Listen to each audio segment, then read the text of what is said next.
University সেটা শয়তানের ঘাঁটি, কলেজ ইউনিভার্সিটি সেটা শয়তানের ঘাঁটি। প্রেম শিখায় আর নারী দর্শন, পড়ালেখায় লাল বাতি, কলেজ ইউনিভার্সিটি সেটা শয়তানের ঘাঁটি, কলেজ ইউনিভার্সিটি সেটা শয়তানের ঘাঁটি। কি বলেন, কথা ঠিক না? অনেকে হয়তো রাগ করবে না, রাগ করবেন না, রাগ করবেন না রে মুসলমান। পরিবেশ, এই লাইনে পড়লে এক পরিবেশ, ওই লাইনে পড়লে এক পরিবেশ। আগে বলছি, ধর্মীয় জ্ঞান যদি আমার আপনার যদি অর্জন না করতে পারি, তাহলে এই শিক্ষার আমার কোনো মূল্য আসবে না। আমার দুনিয়াবী শিক্ষার সাথে সাথে দিনই শিক্ষা অবশ্যই থাকতে হবে। তো দিন কোথায় শিখানো হয় বলেন? মাদ্রাসায়। তাহলে এই মাদ্রাসা আলহামদুলিল্লাহ আপনাদের এখানে প্রতিষ্ঠিত হয়েছে। আরেকটা সুখবর পাইলাম, সুসংবাদ পাইলাম, আল্লাহ আমার রব, এই রবি আমার সব। সবাই আল্লাহ আমার রব, এই রবি আমার সব। দমে দমে তনু মনে তারি অনুভব, দমে। বন্ধুরা, চ্যানেলটি সাবস্ক্রাইব করুন।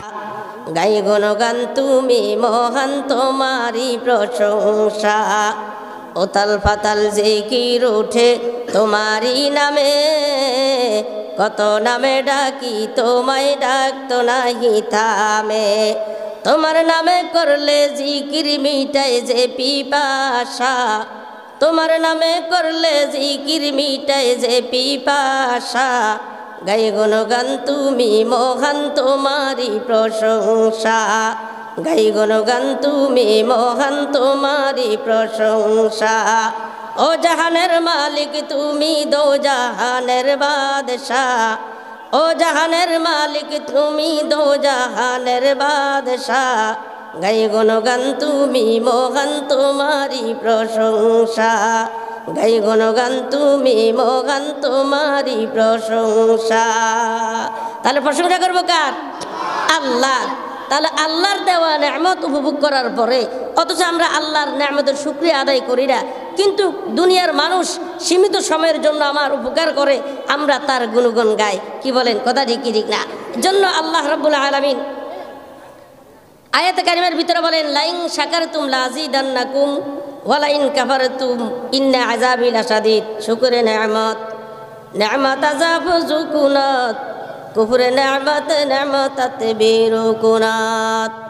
আল্লাহ রাব্বুল আলামিন বলেন, আমার যেই সমস্ত বান্দা বান্দিরা আমি আল্লাহর নেয়ামত পাওয়ার পরে নেয়ামতের শুকরিয়া আদায় করবে, আল্লাহ বলেন আমি আল্লাহ তাদের নেয়ামত দিন দিন বৃদ্ধি করে দেব। জোরে বলেন সুবহানাল্লাহ। আর পক্ষান্তরে যারা আমি আল্লাহর নেয়ামত পাওয়ার পরে নেয়ামতের শুকরিয়া আদায় করবে না, নেয়ামতকে নিয়ে অবহেলা করবে, আল্লাহর সাথে নিমুখারামি করবে, আল্লাহ বলেন ইন্না আযাবি লাশাদীদ, নিশ্চয় তাদের জন্য পরকালে অত্যন্ত কঠিন শাস্তির ঘোষণা। জোরে বলেন নাউযুবিল্লাহ। তাহলে আল্লাহর নেয়ামত পাওয়ার পরে যারা আল্লাহর সাথে নিমুখারামি করবে, আমি একজনের উপকার করার পরে সে যদি আমার সাথে কোনো অন্যায় করে, আমি তাকে সাথে সাথে কি বলি? নিমুখারাম বলি, কি বলি না? কেউ যদি আমাকে চাকরির ব্যবস্থা করে দেয়, চাকরির ব্যবস্থা করার পরে সে চাকরি করলো, টাকা পয়সার মালিক হইলো, হওয়ার পরে আমার সাথে যদি কোনো একটু কথা কাটাকাটি হয় বা একটু আমার কথার ভিতরে তার কথার সাথে যদি না মেলে, অ্যাডজাস্ট না হয়, তার সাথে আমার যদি পার্থক্য হয়ে যায়, তাহলে আমি তাকে কি বলি? নিমুখারাম। তুই আমার সাথে নিমুখারামি করছ, গাদ্দার, তুই দীর্ঘদিন অবসর ছিলি, রাস্তা রাস্তায় ঘুরছস, আর আজকে আমি তোকে চাকরির ব্যবস্থা করে দিছি, তুই চাকরি ভাইয়া আমাকে ভুলে গেছ, আমার সাথে গাদ্দারি করছ। বলে কি বলে না? একজন মানুষ যদি কাউকে বিদেশ পাঠানোর ব্যবস্থা করে দেয়, যাইয়া সে যদি টাকা পয়সার মালিক হওয়ার পরে যদি তাকে না চিনে, সে কি কয়? তোকে আমি বিদেশ পাঠাইলাম আর আমাকে তুই ভুলে গেলি। বলে কি বলে না? কিন্তু আমার মাওলা, আমরা যে আল্লাহ দেওয়া নেয়ামত উপভোগ করার পরে মাওলা পাকের সাথে নিমুখারামি করতেছি, মাওলা পাকের দেওয়া নেয়ামত, এই আগুন, জমিন, পানি, বাতাস সবগুলো আল্লাহর নেয়ামত না? আল্লাহর নেয়ামত পাওয়ার পরেও আল্লাহর নাশুকরি আদায় করি, আল্লাহর সাথে নিমুখারামি করি। কিন্তু আমার মাওলা তো কোনোদিন বলে নাই, হে সরম আলী, কদম আলী, আকবর আলী, আসগর আলী, আমার দেওয়া নেয়ামত উপভোগ করার পরে আমি আল্লাহর নেয়ামতের শুকরিয়া আদায় করো না, যাও তুমি আমার সাথে গাদ্দারি করছো, আমার জমিন থেকে বের হইয়া যাও। বলছিনি কোনোদিন? আরো জন বলছিনি? তাহলে কেমন রহমান, কেমন রহিম। আল্লাহর 24 ঘন্টায় আল্লাহর নেয়ামত উপভোগ করতেছি, কিন্তু উপভোগ করার পরে আল্লাহর নেয়ামতের শুকরিয়া আদায় করি না, আল্লাহর হুকুম পালন করি না। তারপরেও তো আল্লাহ কোনোদিন আমাদেরকে বলে নাই যে আজকের থেকে তোর জন্য আমার বাতাস বন্ধ। বলছিনি? কোনোদিন বলে নাই যে এলাকাতে সব জায়গায় বৃষ্টি হচ্ছে, তুই আমার সাথে গাদ্দারি করছত, আমার সাথে নিমুখারামি করছত, আমার শুকরিয়া আদায় করস নাই, আশপাশে বৃষ্টি হচ্ছে, তোর কাছে বৃষ্টি পৌঁছবে না, এই ধরনের কথা আল্লাহ বলছিনি? বলে নাই। আল্লাহ কি রহমান রহিম। তবে আল্লাহ বলছেন যদি তুমি নেয়ামত পাইয়া শুকরিয়া আদায় করো, আমি আল্লাহ তোমার নেয়ামত আরো বাড়াই দিব। জোরে বলেন সুবহানাল্লাহ।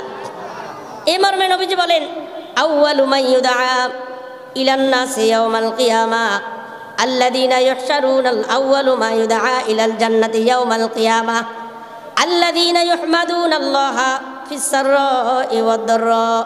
নবীজি বলেন কাল হাসরের ময়দানে ওই ব্যক্তিকে সর্বপ্রথম জান্নাতের দিকে আহ্বান করা হবে যারা সুখে এবং দুঃখে উভয় অবস্থাতে মাওলা পাকের শুকরিয়া আদায় করতে পারবে, তাদেরকে সর্বপ্রথম কিয়ামতের দিন জান্নাতের দিকে ডাকা হবে। তাহলে যারা সুখে এবং দুঃখে, বলেন যারা সুখে এবং দুঃখে, এখানে হাদিসের ভিতরে দুইটা শব্দ ফিস সাররা'i ওয়াদ দাররা। এমন না আমাদের মতো না স্বার্থপর, যখন একটু সুখ শান্তিতে থাকি তখন নেয়ামতের শুকরিয়া আদায় করে বলি আলহামদুলিল্লাহ, আল্লাহ আমাকে খুব ভালো রাখছে। আর যদি একটু কষ্ট পাই, একটু মুসিবত পড়ে, একটু মুসিবত আল্লাহ আমাকে দেয়, একটু রোগ ব্যাধি দেয়, তখনই আমার শেষ। এখন এবার আমার সাথে আল্লাহর সাথে মিল হয় না, আল্লাহকে নানা রকম বকাবাদ্য করি। কি বলেন? বলি কি বলি না? বকি না? এক একজন এক এক রকমের কথা বলে, এমনও কথা বলি যার দ্বারা আমার ইমানও চলে যায়। জোরে বলেন নাউজুবিল্লাহ। এই জন্য মেহতারাম হাজরিন, নেয়ামত পাওয়ার পরে শুকরিয়া আদায় করব, আর বিপদ আপদ আসার পরে ধৈর্য ধারণ করব। এখানে বলছে সুখে এবং দুঃখে, সুখ দুঃখ দুটোই কার পক্ষ থেকে? বলেন আল্লাহর পক্ষ থেকে। কার পক্ষ থেকে? আল্লাহর পক্ষ থেকে। এই দুইটা দুনিয়ার সিস্টেম হলো এরকম, সুখে দুঃখে দুনিয়া। এটা মনে রাখবেন, সুখে দুঃখে দুনিয়া। পৃথিবীতে এমন কোনো মানুষ নাই যে মৃত্যু পর্যন্ত, দুনিয়াতে আসার পর থেকে মৃত্যু পর্যন্ত সবসময় সুখী ছিল, তার বিন্দু পরিমাণও কোনো দুঃখ আসে নাই, এমন কোনো মানুষ পাওয়া যাবে না। আবার এমন কোনো মানুষ নাই যে তার জীবনে শুধু দুঃখ আর দুঃখ, সেই জীবনে সুখ দেখে নাই, এমন কোনো মানুষও পাওয়া যাবে না। সুখে দুঃখ, এটাই নাম হলো দুনিয়া। দুনিয়াতে মানুষ কখনো সুখে থাকবে, কখনো দুঃখে থাকবে। আর জান্নাত শুধু সুখের জায়গা, দুঃখ বলতে কিছু নাই, কষ্ট বলতে কিছু নাই। জাহান্নাম শুধু কষ্টের জায়গা, সুখ বলতে কিছু নাই। কি বলেন? কথা কি ঠিক না? আর দুনিয়াতে দুইটাই আছে, সুখও আছে দুঃখও আছে। কখনো সুখ, কখনো দুঃখ। সুখ দিয়ে আল্লাহ পরীক্ষা করে নেয়ামতের শুকরিয়া আদায় করে কিনা, দুঃখ দিয়ে পরীক্ষা করে ধৈর্য ধারণ করে কিনা। ধৈর্য ধারণ যারা করবে তাদের জন্য সুফল, তাদের জন্য পুরস্কার, তারাও আল্লাহর কাছে দামি হতে পারবে। শুকরিয়া যে আদায় করবে তাদের জন্য সুসংবাদ, তারাও আল্লাহর কাছে দামি হয়ে যেতে পারবে। কি বলেন? কথাটি কি ঠিক না? এই জন্যই তো আল্লাহ রাব্বুল আলামিন বলছেন ওয়াল আসরি, সূরা আসরের ভিতরে বলেন ওয়াল আসরি ইন্নাল ইনসানা লাফি খুসর ইল্লাল্লাযীনা আমানু ওয়া আমিলুস সলিহাতি ওয়া তাওয়াসাউ বিল হাক্কি ওয়া তাওয়াসাউ বিস সাবর। আল্লাহ রাব্বুল আলামিন সময়ের শপথ করে বলেন নিশ্চয় সকল পৃথিবীর মানুষ, সারা পৃথিবীর মানুষ ক্ষতিগ্রস্তর ভিতরে। তবে 4 শ্রেণীর লোক ছাড়া, 1 নম্বর যারা ঈমান এনেছে, 2 নম্বর যারা নেক আমল করেছে, 3 নম্বর যারা ধৈর্য ধারণ করেছে, 4 নম্বর যারা সৎ কাজের আদেশ দেয়, অসৎ কাজ থেকে মানুষকে ফিরিয়ে রাখে। এই 4 শ্রেণীর লোক ছাড়া সবাই কি ক্ষতিগ্রস্তর ভিতরে আছে। তাহলে ধৈর্যর এটার একটা কি আছে? পুরস্কার আছে। কি বলেন? কথাটি কি ঠিক না? তো সুখ আর দুঃখ এটা মাওলা আমাদেরকে কেন দেয়? পরীক্ষা করার জন্য। কি করার জন্য বলেন? আরো জোরে বলেন, কি করার জন্য? পরীক্ষা করার জন্য। মুসলমান, আল্লাহ সুখ দিয়া দেখি আমার বান্দা নেয়ামত, অসংখ্য অগণিত নেয়ামত দিয়ে আমি বান্দাকে ভরপুর করে রাখছি। বিল্ডিংয়ের পরে বিল্ডিং, জায়গার পরে জায়গা, কোটি কোটি টাকার মালিক, টাকা রাখারও জায়গা নাই। টাকা কোথায় রাখবে এরকম জায়গাও খুঁজে পায় না। ঘরে তো দূরের কথা, বাথরুমে পর্যন্ত এসি লাগায়। কি বলেন? লাগায়নি। কারণ এত চিন্তা করলো টাকা তো আমার নয়, এটা হলো জনগণের টাকা। কোটি কোটি টাকার মালিক, লুটফার করে কোটি টাকার মালিক হইলাম, এখন কি করুম?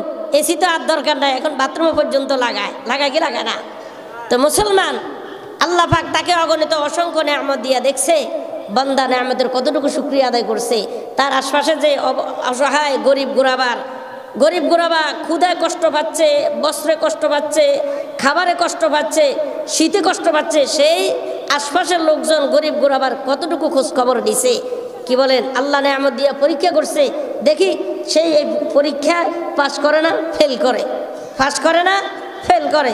কি বলেন? কোটি কোটি টাকার মালিক, কিন্তু জাকাতের বেলা আসলে তার হাতটা খিচে যায় কি যায় না? ওমা জাকাত এটা সুন্নত না ফরজ? আরো জোরে বলেন, ফরজ। তাহলে জাকাত আদায় করা এটা ফরজ। জিনার উপরে জাকাত ফরজ হয়েছে, উনার না উচিত ছিল, উনার দায়িত্ব আশপাশে যত গরিব গোরাবা আছে, আশপাশে যত এতিমখানা আছে, সবগুলাতে উনি নিজ দায়িত্বে জাকাতটা পৌঁছাইয়ে দেওয়া। এটা উনার উপরে ফরজ না সুন্নত? ফরজ। এটা কার দায়িত্ব? উনার দায়িত্ব ছিল। কিন্তু আজ আমাদের দেশে উল্টা, জাকাত দেয় না তো দেয় না, গেলেও জাকাতের জন্য যদি কেউ যায় আরো অপমান হতে হয়। কি বলেন? ওমা হাতার কত হেডম, হাতার কত চোখ রাঙ্গা, আবার হেই রাত না হয়তো আমার ঘরের দুয়ারে খালি সিরিয়াল ধরে, অথচ উচিত ছিল সে পৌঁছাইয়া দেওয়া। কিন্তু যারা জাকাত নেওয়ার জন্য আসছে, এটা তো তার জন্য অনুগ্রহ করছে, তারপরেও সে জাকাত দিতে চায় না। গরিব লাথি মারে ফকিরকে, নানা রকম কথা বলে, এতিমখানার লোকজন গেলে নানা রকম বকাবাধ্য করে কি করে না? তা আল্লাহ তো তোমাকে এই সম্পদ দিয়ে দেখছে, তুমি সম্পদের কতটুকু ঠিকঠাক মতো ব্যয় করতেছ, সম্পদ পাইয়া কতটুকু আমাদের শুকরিয়া আদায় করতেছ, এটা আল্লাহ দেখে কি দেখে না? আর যারা দেখে কি দেখে না? ও মুসলমান, আল্লাহ পাক মানুষকে বিপদ দিয়েও পরীক্ষা করে, সুখ দিয়েও পরীক্ষা করে, সন্তান দিয়েও পরীক্ষা করে, সন্তান নিয়েও পরীক্ষা করে। আল্লাহ বলেন ইন্নামা আমওয়ালুকুম ওয়া আওলাদুকুম ফিতনা, নিশ্চয় তোমাদের যত ধন সম্পদ আছে এটা ফিতনা, যত তোমাদের ছেলে মেয়ে উভয় তোমাদের জন্য কি ফিতনা, পরীক্ষা। তাহলে সন্তান দিয়ে আল্লাহ দেখে এ বান্দা শুকরিয়া আদায় করে কিনা, আবার সন্তান নিয়েও আল্লাহ দেখে এ বান্দা ধৈর্য ধারণ করে কিনা। কি বলেন? অনেক সময় অনেকে দেখা যায় 10-12 বছর পরে একটা সন্তান হয়, তাও আল্লাহ আবার নিয়ে যায়, আছে কি? কি বলেন? এ ধরনের ঘটনা আছে না? অবশ্যই আছে। তো নেওয়ার পরে আমি যদি কই বা দিছে 14 বছর হরে, না দিতে আবার লয় চলে গেছে, তাহলে তো আল্লাহ বলবে যে না রে আমার বান্দা তো ফেল, পাশ করতে পারে নাই। এর জন্য মুসলমান ভাইরা আমার, সুখ এবং দুঃখ, যত ধরনের যত সুখ আছে, যত ধরনের যত নেয়ামত আছে, মাওলা আমাদেরকে দিয়ে পরীক্ষা করে আমরা কতটুকু আল্লাহর পরীক্ষার ভিতরে পাশ করি। দুঃখ দিয়েও আল্লাহ পরীক্ষা করে কতটুকু আল্লাহর পরীক্ষার ভিতরে আমরা পাশ করি। কি পরীক্ষা? পরীক্ষা হলো আমরা কতটুকু আল্লাহকে ভালোবাসি।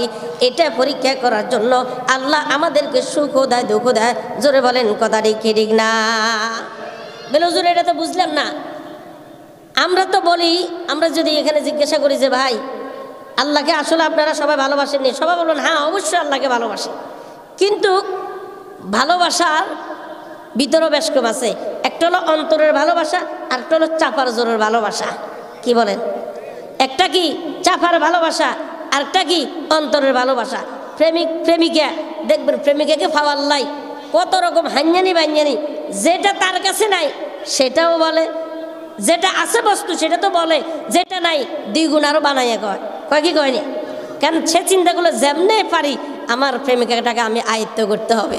কি বলেন? করে কি করে না? এখন প্রেমিকা জিজ্ঞাসা করে তোমার বাড়ি ঘর কিসের? কয় আমার বাড়ি তো 3 তালা। কয়তালা? আসলে উদয় টিনের ঘর।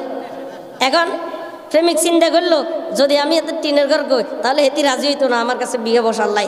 না 3 তালা বিল্ডিংয়ের কথা বলে হয়তো 3 তালার কথা যদি বলি এত মনে করবো না এত কুটিপতি, যাক এর কাছে বিয়ে বসা যাবে। যাক এখন প্রেমিক প্রেমিকাকে পাওয়ার লাই, প্রেমিকা যখন জিজ্ঞাসা করছে আপনার বাড়িঘর কিসের? তো আমার বাড়ি হলো 3 তালা। তো এখন এ লোক বিবাহ করতে গেছে, ওই প্রেমিকাকে যাইয়া বিবাহ করে নিয়ে আসছে। যাওয়ার সময় ঘরের দরজার ভিতরে 3টা তালা লাগাই চলে গেছে। এখন বিবাহ করে আনছে ঘরের ভিতরে, আনি দেখে যে ওমা বিল্ডিং টিল্ডিং তো কিছু দেখা যায় না, কি টিনের ঘর। এখন প্রেমিকা কি ভাই তুমি না বলছিলা তোমার ঘর 3 তালা? কয় দেখো না ঘরের সামনে যে 3টা তালা ঝুলেন না, আমি কইছি 3 তালা, তুমি দেখো না 1 তালা 2 তালা 3 তালা ঝুলানো আছে। এ হলো অবস্থা, কি বলেন? কথা ঠিক না? তো মুসলমান ভাইরা আমার, বলতে চেয়েছিলাম ভালোবাসা অনেক ধরনের আছে। একটা হলো চাপা জোরের ভালোবাসা, আর একটা হলো অন্তরের ভালোবাসা। তাহলে আমরা যে আল্লাহকে বলতেছি আমরা আল্লাহকে ভালোবাসি, এটা শুধু চাপার জোরে বললে হবে না। ইব্রাহিম আলাইহিস সালাতু ওয়াস সালামও বলছেন আল্লাহকে, ইব্রাহিম আলাইহিস সালাম আল্লাহকে ভালোবাসেন। আল্লাহ উনাকে নানা রকম পরীক্ষা করছে, কিন্তু যত পরীক্ষা করছে উনি সকল পরীক্ষার ভিতরে 100তে 100 পাস করেছে। আল্লাহ বুঝে নিছেন আরে ইব্রাহিমের ভালোবাসা অন্তর থেকে ভালোবাসা, কি বলেন? কথা ঠিক না? তো এই জন্য আল্লাহ, আমরাও তো বলি আমরা আল্লাহকে ভালোবাসি, এই জন্য আল্লাহ ভালোবাসা পরীক্ষা করে আমাদের থেকে, যে আসলে অন্তর থেকে ভালোবাসি না মুখ দিয়ে ভালোবাসি। আমি আমার স্ত্রী আমাকে সবসময় বলে যে তোমাকে তো আমি আমার জানের থেকেও বেশি ভালোবাসি। কি কর? জানের থেকেও বেশি ভালোবাসি। এখন স্বামী চিন্তা করলো, স্ত্রী যান বলে স্বামীকে যে জানের থেকেও বেশি ভালোবাসে, স্বামী একদিন চিন্তা করলো যে আমি আমার স্ত্রীকে একটু পরীক্ষা করতে চাই, আসলে কি চাপা জোরে ভালোবাসে না চাপাবাজি করতেছে নাকি অন্তর থেকে ভালোবাসা, আমি একটু পরীক্ষা করব। তো স্বামী এখন পরীক্ষা করতেছে স্ত্রীকে। স্ত্রী একদিন বলতেছে আমার জামা কাপড় লাগবে। স্বামী বেচারা সব সামর্থ্য আছে, টাকা পয়সা আছে, কিন্তু পরীক্ষা করার জন্য তার জামা কাপড় কিনে দেয় না। এখন স্ত্রী আরেকদিন বলতেছে আমার অমুক জিনিস লাগবে, স্বামী কিনে দেয় না। স্বামী বলতেছে দিমু, আসতে দিলে অপেক্ষা করো না। স্ত্রী একদিন বলে এটা লাগবে, আরেকদিন বলে ওইটা লাগবে। এখন স্বামী 1 মাস গেল, 2 মাস গেল, 6 মাস গেল, দেয় না। না দেওয়ার কারণে স্ত্রী একদিন 2 দিন, এবার স্ত্রীর মন মেজাজ আস্তে আস্তে পরিবর্তন হয়ে যাচ্ছে। এবার তাকে চোখ রাঙায় বলতেছে ও আমার মা বাবা এরকম একটা অসহায়ের কাছে আমাকে বিবাহ দিছে, তোমার মতো অযোগ্য লোকের কাছে বিবাহ না দিয়া একজন ভালো লোকের কাছে বিবাহ দিতে আরও তো অনেক ভালো হতো। তখন স্বামী বুঝে নিছে, আরে স্ত্রী আমি তো তোমাকে আসলে পরীক্ষা করছি, আমার সব সমর্থন ছিল, কিন্তু তারপরেও তোমাকে কিছু দিই নাই। কেন জানো? তুমি যে বলছিলে আমাকে ভালোবাসা অন্তর থেকে, আসলে এখন থেকে আমি বুঝে নিলাম তোমার যে ভালোবাসা এটা অন্তরের ভালোবাসা না, এটা হলো চাপার ভালোবাসা। অন্তরের ভালোবাসা যদি হইতা, অন্তরের ভালোবাসা যদি হতো, তাহলে তুমি 1 দিন 2 দিন তুমি বলতে না আমার স্বামী আজকে হোক কালকে হোক দিবে। জামা কাপড়ের রেগুলার দ্বারা কিছু আসে যায় না, আমার স্বামী মৃত্যু পর্যন্ত আমার কাছে থাকবে, এটাই আমার জীবনে চাওয়া আর পাওয়া, এটাই আমার জীবনের সবচেয়ে বড় সম্পদ। কি বলেন? কথা ঠিক না?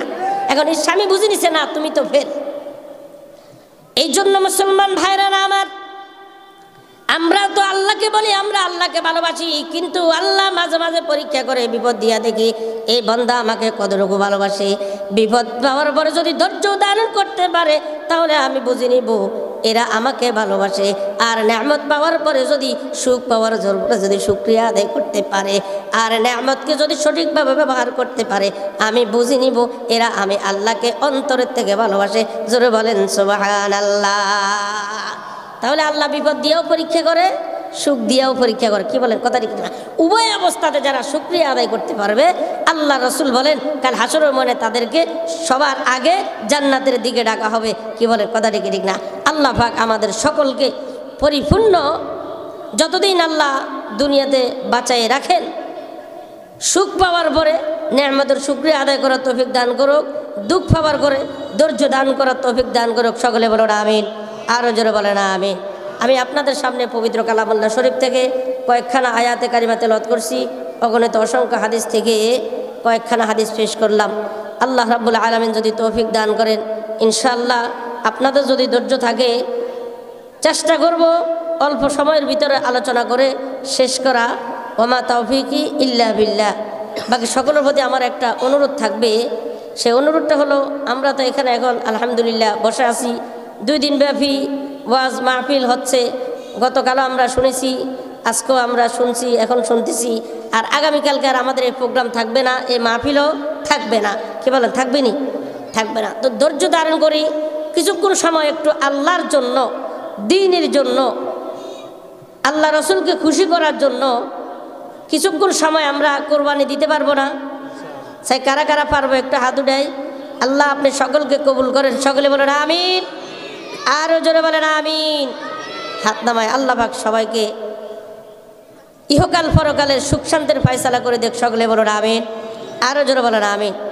একটু ধৈর্য ধারণ করে সময়টাকে যদি কাজে লাগাইতে পারি, তাহলে হাসরের ময়দানে রব্বে কারীম যদি আমাদের আপনার থেকে সময়ের হিসাব চায়, তাহলে অন্তত আজকের সময়ের উসিলা করে কাল হাসরের ময়দানে আল্লাহ যদি বলে, হে সদম আলী, আকবর আলী, হে আবদুল্লাহ, আমি যে তোমাকে দীর্ঘদিন হায়াত দিয়েছি, এ হায়াত পাইয়া কি কাজে ব্যয় করছো? তো অন্তত আজকের এতটুকু সময়ের উসিলা আল্লাহকে এতটুকু তো বলতে পারবো যে আল্লাহ, জীবনে কিছু করছি আর না করছি, অন্তত অমুক দিন অমুক গ্রামে আমাদের এলাকায় একটা প্রোগ্রাম হয়েছে, কোরআনের মাহফিল, আল্লাহ দ্বীনি মজলিস হয়েছে, আমরা ওখানে কিছুক্ষণ সময় তোমার জন্য ব্যয় করছি। আল্লাহ হয়তো এই উসিলা করে সারা জীবনের হিসাবকে সহজ করে আমার আপনার জিন্দিগির তামাম গুনাহ খাতাগুলো মাফ করে আরশে আজিমের নিচে ছায়ার ব্যবস্থা করে দিতে পারে। কি বলেন, পারে কি পারে না? এর জন্য মুসলমান, যতটুকু হায়াত আল্লাহ দিছে, অন্তত এই হায়াতের মধ্যে থেকে এখন যে হায়াতটা আমি ব্যয় করব, এই হায়াত আমার আপনার সবচাইতে বড় দামি হায়াত। এটা হলো মূল্যবান সময়। এখন যেটা ব্যয় হচ্ছে এটা হবে আমার মূল্যবান সময় ব্যয় হচ্ছে। কি বলেন, কথাটি কি ঠিক না? এই সময়টা আমার এখন কাজে লাগতেছে। কি লাগতেছে? কাজে লাগতেছে। এই কারণে অনুরোধ করব যে অন্তত সময়টাকে কাজে লাগাবো। কি করব? কাজে লাগাবো। আর যদি বলেন কি করব? কাজে লাগাবো। সময় আমার আপনার থাকবে না। কি বলেন, সময় কারোর জন্য অপেক্ষা করেনি। ঘড়ির কাঁটা এভাবে মাঝে মাঝে ঘড়ি ধরবেন, ঘড়ি ধরে ঘড়িকে সামনে রাখবেন, আর ঘড়ি যখন টিক টিক টিক টিক করে বাজে, 1 মিনিট যখন পার হয়ে যাবে, তখন আপনি মনে মনে ভাববেন, আহারে আমার হায়াতের থেকে 1টা মিনিট চলে গেল। যখন 1 ঘন্টা শেষ, আপনি মনে মনে ভাববেন আমার জীবনের থেকে 1 ঘন্টা চলে গেল, আর জীবনে কোনো দিন ফিরে আসবে না। যখন 1 দিন চলে গেল, আপনি মনে মনে ভাববেন আমার জীবনের থেকে 1 দিন চলে গেল। যখন 1 সপ্তাহ চলে গেছে, আপনি জীবনে ভাববেন যে আমার জীবন থেকে 1টা সপ্তাহ চলে গেল, আর ফিরে আসবে না। যখন 1 মাস চলে গেল, তখন আপনি মনে মনে ভাববেন আরে আমার জীবন থেকে 1টি মাস পার হয়ে গেছে। যখন 1 বছর আপনার চলে যাবে, তখন মনে মনে ভাবতে হবে আরে আমার জীবনের থেকে 1টা বছর শেষ। যদি আমি বাঁচতাম 50 বছর, আর বাঁচবো 49 বছর। কি বলেন, কথা ঠিক না? এর জন্য মুসলমান ভাইরা আমার, ঘড়ির কাঁটা কারোর জন্য অপেক্ষা জামানা বায়গালে রাতা নেহি, गुज़श्ता ज़माना फिराता नहीं। आए बाद सबा हमने तुझे याद करोगी, आए बाद सबा हमने तुझे याद करोगी, उस वक्त यकीनन मुझे तुम याद करोगी, उस वक्त यकीनन मुझे तुम याद करोगी। समय বলতেছে, সকাল সন্ধ্যা আমাদেরকে বলতেছে, হে দুনিয়ার মানুষ আমাকে কাজে লাগাও। সন্ধ্যা বলতেছে আমাকে কাজে লাগাও, সকাল বলতেছে আমাকে কাজে লাগাও। যদি আমাকে তোমরা দুনিয়াতে কাজে লাগাইতে পারো, এমন এক মুহূর্ত, এমন এক সময়, এমন এক কঠিন থেকে কঠিন বিপদের সময়, যে সময় তোমার পাশে কেউ দাঁড়াবে না, ওই সময় আমি সকাল সন্ধ্যা তোমার পক্ষে সাক্ষী দিয়া আল্লাহ পাকের দরবারে সুপারিশ করে তোমাকে জান্নাতে পাঠানোর ব্যবস্থা করে দিব। জোরে বলেন সুবহানাল্লাহ। এর জন্য মোহতারাম হাজিরিন, সময় নষ্ট করব না। কেউ এই পৃথিবীতে থাকতে পারবে না, পারবেনি। আজকে আপনি ফ্যামিলি নিয়ে, মা বাবা নিয়ে, স্ত্রীকে নিয়ে, ভাই বোনদেরকে নিয়ে, ছেলে মেয়েকে নিয়ে, আত্মীয় স্বজনকে নিয়ে কত সুন্দর আনন্দ ফুর্তি করেন, কিন্তু আপনি ভাববেন আহারে একদিন বিজি তাদের থেকে আমি পৃথক হয়ে যাব। কি বলেন? একদিন মার দিকে তাকাইয়া মনে মনে ভাববেন আহারে মা, আপনি বিজে একদিন আমার থেকে পৃথক হয়ে যাবেন, আমি বিজে আপনার থেকে একদিন পৃথক হয়ে যাব। স্ত্রীকে বুঝাবেন, স্ত্রীর দিকে তাকাইয়া বলবেন আহারে স্ত্রী, তুমি বিজে আমার থেকে পৃথক হয়ে যাবা, আমি বিজে তোমার থেকে পৃথক হয়ে যাবো, আর বিজে কারোর সাথে কারো দেখা হবে না, শেষ। তাহলে দুনিয়াটাই এমন। কি বলেন, কথাটি কি না? এর জন্য হায়াত থাকতে হায়াতের কাজে লাগাই, সময় থাকতে সময়ের মূল্যায়ন করি। আর সময় চলে গেলে হাজারো আফসোস করে আর কোনো লাভ হবে না। আল্লাহ পাক আমাদের সকলকে যতটুকু সময় আল্লাহ আমাদেরকে দিয়েছেন, দিবেন, আল্লাহ পাক যেন এই সময়টাকে কাজে লাগাতে পারি সেরকম তৌফিক দান করে। সকলে বলেন আমিন, আরো জোরে বলেন আমিন। যে আয়াতে কারিমাগুলো তেলাওয়াত করেছি, আল্লাহ রাব্বুল আলামিন বলেন ইয়ারফাইল্লাহুল্লাযীনা আমানু মিনকুম ওয়াল্লাযীনা উতুল ইলমা দারাজাত। আল্লাহ রাব্বুল আলামিন যত মাখলুক সৃষ্টি করেছেন, সকল মাখলুকের মধ্য থেকে উত্তম মাখলুক, উত্তম সৃষ্টিজীব আল্লাহ পাক কাদেরকে ঘোষণা দিয়েছে? মানুষদেরকে। কি বলেন, কথাটা কি ঠিক না? আল্লাহ রাব্বুল আলামিন বলেন আমি এই পৃথিবীতে যত সৃষ্টিজীব সৃষ্টি করেছি, সকল সৃষ্টিজীবের মধ্য থেকে মানুষকে আশরাফুল মাখলুকাত হিসাবে ঘোষণা করেছি, মানুষের শ্রেষ্ঠত্ব সকল প্রাণীর থেকেও বেশি দান করেছি। ও মুসলমান ভাইরা আমার, মানুষের ভিতরে আবার দুই শ্রেণী ভাগ করা হয়েছে। এক শ্রেণীর হলো ইমানদার, আরেক শ্রেণীর হলো বেঈমান। ইমানদারের ভিতরে আল্লাহ পাক আবার দুই ভাগে ভাগ করেছেন। এক শ্রেণীর লোককে, এক শ্রেণীর ইমানদারকে আল্লাহ পাক বলেন, এক শ্রেণীর ইমানদারকে আমি ইলম দান করেছি, আরেক শ্রেণীর লোককে আমি ইলম দান করি নাই। যাদেরকে ইলম দান করেছি এদের মর্যাদা আমি আল্লাহ দুনিয়া তো বাড়াই দিব, হাসরের ময়দানও বাড়াই দিব, পরকালও বাড়াই দিব, জান্নাতের ভিতরেও আমি আল্লাহ এদের মর্যাদা বাড়াই দিব। জোরে বলেন সুবহানাল্লাহ। তাহলে মানুষকে দুই শ্রেণী ভাগ করা হয়েছে, দুই ভাগে। এক ভাগ ইমানদার, আরেক ভাগ বেঈমান। ইমানদারের ভিতরে আবার দুই ভাগ।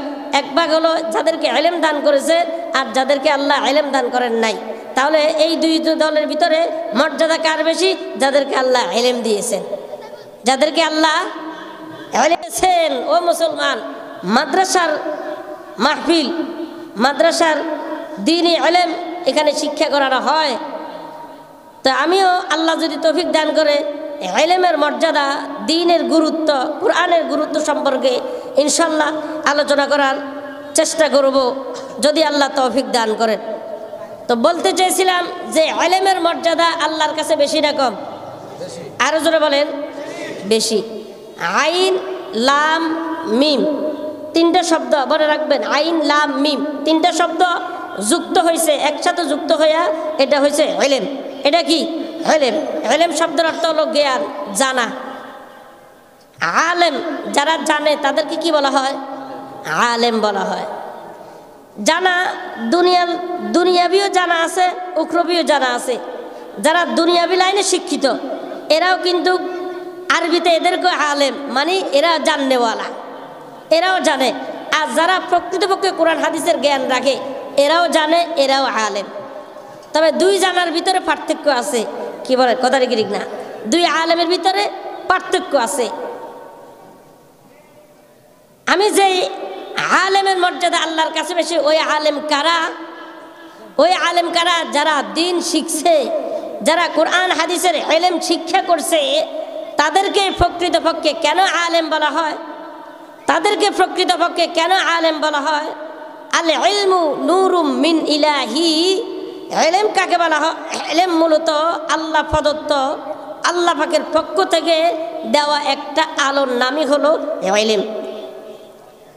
তাহলে ইলম মানে কি? আলো। ইলম মানে কি? আলো। যার ভিতরে দ্বীনের ইলম আছে, কোরআন ও হাদিসের ইলম আছে, তার ভিতরে আলো ঢুকছে। তার ভিতরে কি? আলো ঢুকছে। এখন যার ভিতরে আলো আছে অন্ধকার অটোমেটিক দূর হয়ে যাবে। যাবে কি যাবে না? আরো জোরে বলেন, অন্ধকার দূর হয়ে যাবে রে মুসলমান। তাহলে যিনি আলেম, যার ভিতরে ইলম, যাকে আল্লাহ ইলম দান করেছে, মনে করতে হবে উনার ভিতরে আল্লাহ, এই ইলম মানে আলো, ইলম মানে জানা। তাহলে আল্লাহ প্রদত্ত যে নূর, আল্লাহ প্রদত্ত যে আলো, এটা যার ভিতরে আছে তাকেই প্রকৃতপক্ষে আলেম বলা হয়, তাকে প্রকৃতপক্ষে আলেম বলা হয়, তাকে প্রকৃতপক্ষে জ্ঞানী বলা হয়। কি বলে কথাটা কি ঠিক না? এখন আসুন, তাহলে জিনার ভিতরে আলেম, জিনার ভিতরে ইলম, উনাকে আল্লাহ মানে ইলম মানে নূর, আল্লাহ পাক উনাকে আলো দিয়েছেন। এই আলো দিয়ে উনি কি করবেন? এই আলো দিয়া উনি অন্ধকার পথ থেকে আলোর দিকে মানুষকে, নিজেও মানুষকে সঠিক পথ দেখাবেন এবং মানুষকে সঠিক পথের দিকে পথ প্রদর্শন করবেন, নিজেও আলোর দিকে যাওয়ার, জান্নাতের রাস্তার দিকে যাওয়ার জন্য চেষ্টা করবে। কি বলেন কথাটা কি ঠিক না? তাহলে যার ভিতরে ইলম আছে তার ভিতরে মনে করতে হবে আলো আছে। রাতের অন্ধকারে আমার কাছে যদি লাইট না থাকে, আমি বাড়িতে যাবো এখান থেকে, যদি আমার ভিতর কাছে টর্চ লাইট না থাকে, মোবাইলের আলো না থাকে, আমার জন্য যাওয়াটা অনেক কষ্টকর হবে। কি বলেন? কষ্টকর হবে। এখন আমি যাইতে হলে কি করতে হবে? আলো লাগবে। হয়তো আমার কাছে টর্চ লাইট লাগবে, মোবাইল লাগবে, নচেত আমার কাছে যদি কিছু না থাকে, যার কাছে আলো আছে, যার কাছে টর্চ লাইট আছে, আমি অন্তত তার পিছনে পিছনে যাইতে হবে। কি বলে কথাটা কি ঠিক না? সে যদি আমার বাড়ির পাশে হয়ে থাকে তাহলে আমি কি বলি, ভাই আমার কাছে তো কোনো আলোর ব্যবস্থা নাই, আমি তোমার পিছনে পিছনে যাব, ঠিক আছে আমি তোমার সাথে যাবো। সে করে ঠিক আছে চলো, আমার কাছে লাইট আছে, অসুবিধা নাই, চলেন। কি বলেন কথাটা কি ঠিক না? মুসলমান ভাইরা আমার, যাদের ভিতরে ইলম নাই, যাদেরকে আল্লাহ ইলম দান করেন নাই, এদের অন্তরটা হলো মরা, এরা হলো অন্ধকার। এরা এখন এদের আলোর দরকার, নিজেও ইলম অর্জন করে আলো অর্জন করতে পারে নাই। এখন এদের জন্য উপায়টা কি? জান্নাতের পথ হলো আলো। এদের যদি আলো না থাকে তাহলে তো এরা জাহান্নামের দিকে চলে যাবে।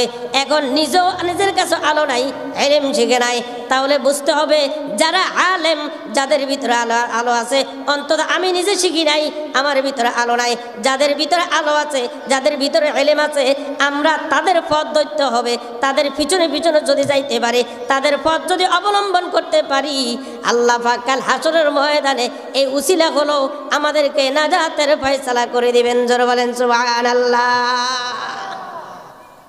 এজন্য আল্লাহ বলেন, কুল হাল ইয়াস্তাবিল্লাযীনা ইয়ালামুনা ওয়াল্লাযীনা লা ইয়ালামুন। হে নবী, আপনি মানুষদেরকে বলেন, যারা জানে আর যারা জানে না উভয় কি এক? কি বলেন? যারা জানে যারা জানে না উভয় কি এক?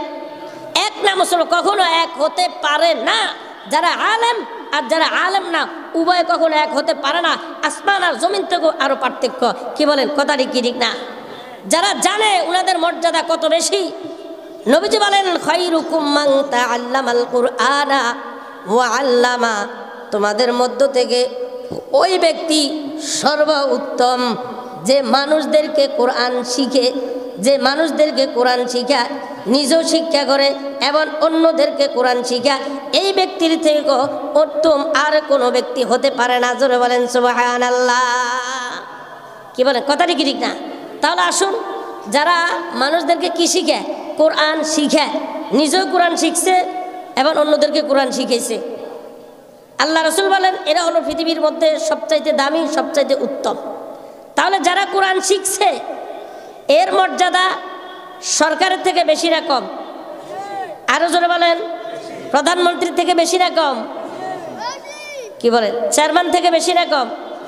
মেম্বার থেকে বেশি না কম? আমেরিকার প্রেসিডেন্ট থেকে বেশি না কম?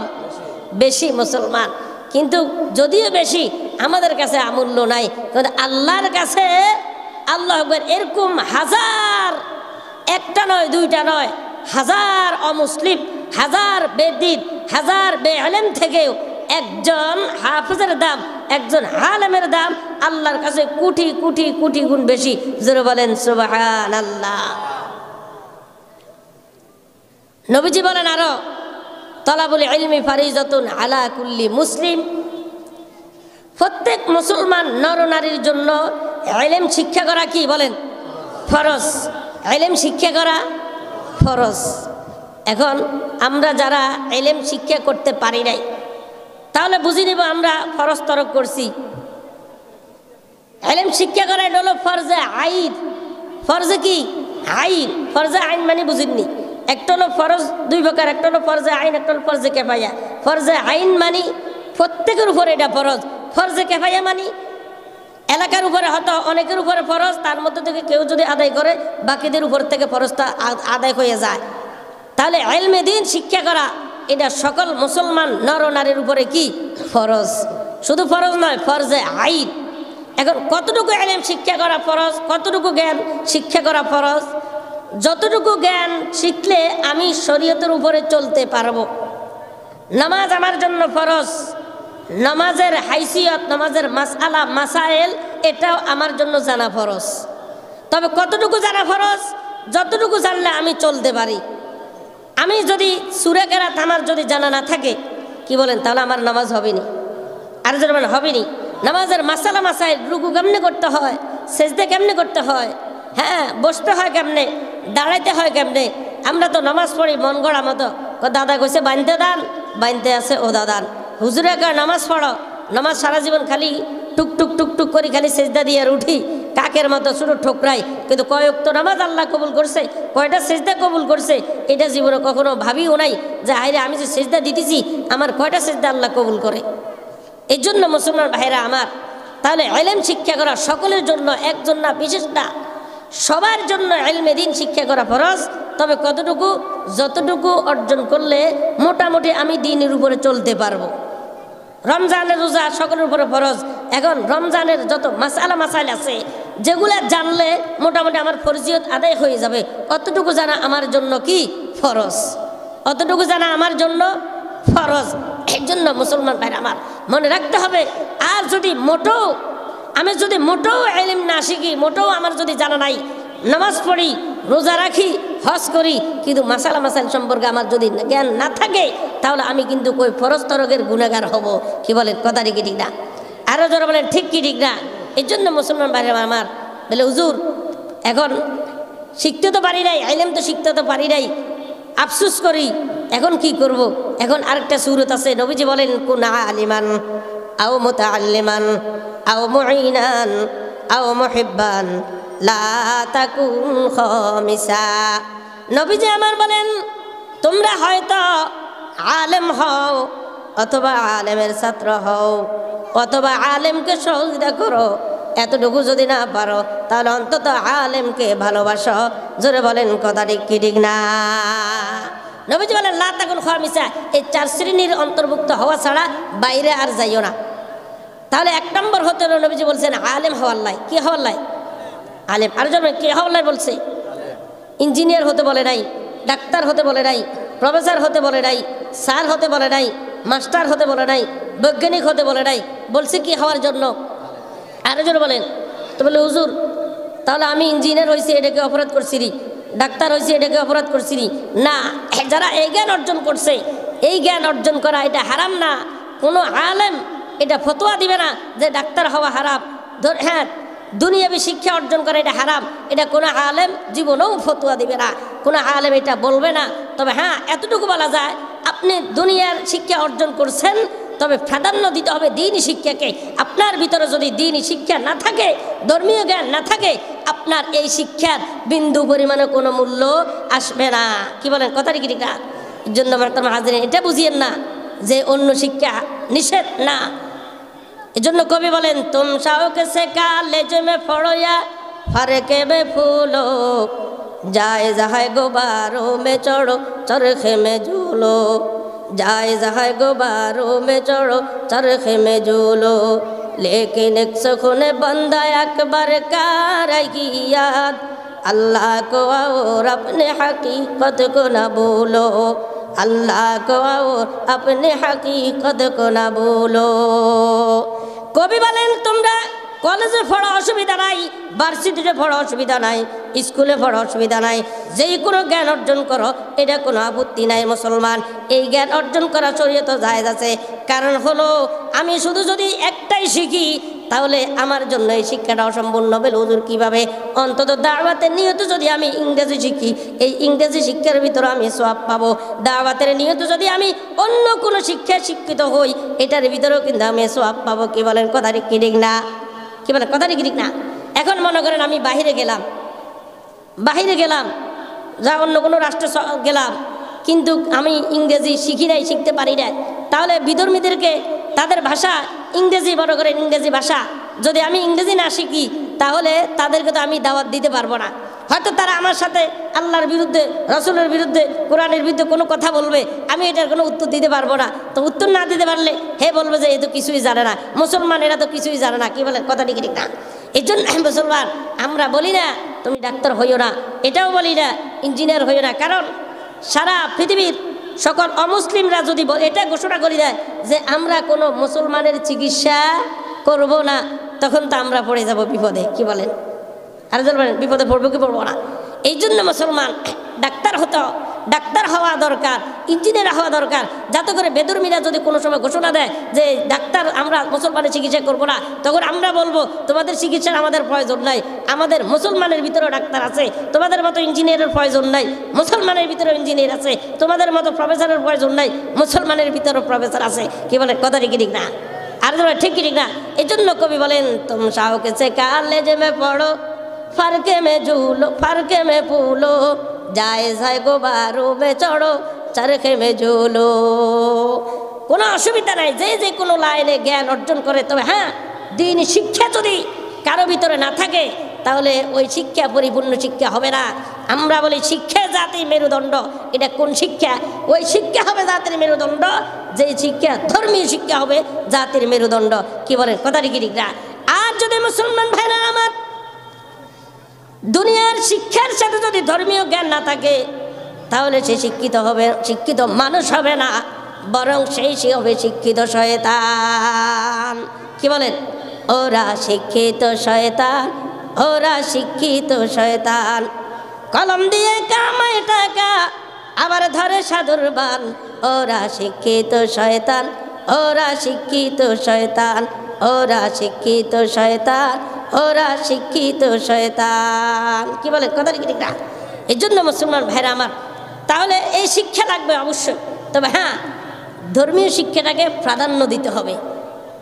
ধর্মীয় শিক্ষাটাকে, আর যদি বলেন না, ধর্মীয় শিক্ষাটাকে প্রাধান্য দিতে হবে, এটাই কারণ। এই জন্য নবী বলেন, তোমরা হয়তো আলেম হও, আর যদি আলেম না হতে পারো, ভাগ্য জুটে নাই, অভাবের কারণে হোক, এমনি হোক, পরিস্থিতির কারণে হোক, যে কোনোভাবে তোমার ভাগ্য আলেম হওয়াটা জুটে নাই, তবে তুমি অন্তত আলেমের ছাত্র হিসাবে গণ্য হও।